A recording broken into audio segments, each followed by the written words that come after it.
Hey guys, in this video we're going to discuss sideburns and what can you do with sideburns. On this mannequin, it kind of already comes pointy. That's just the way they made it. But this is where the sideburn comes into a point at the end. And how you do that is you want to take your liner and you want to create a curve on the side of the head that creates this point at the bottom. This is what a pointy sideburn would look like. So we discussed the pointy sideburn in the video. This one is going to be the square sideburn.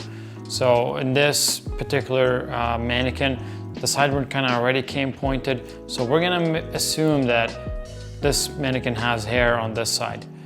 If they do have hair on this side, a square sideburn is very simple. You take your liner and you create a straight line across the bottom of the sideburn.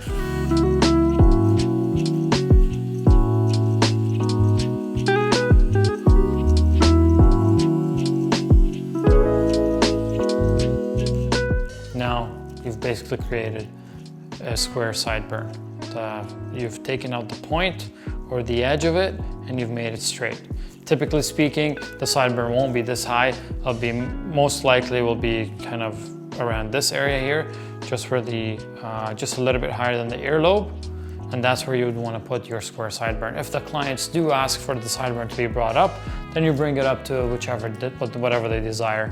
But generally speaking, rule of thumb is you don't want your sideburn to be higher than the middle point of the ear, which is right around here. What a tapered sideburn is basically what we have right over here. When we were discussing the terminology and we said, what does tapering mean?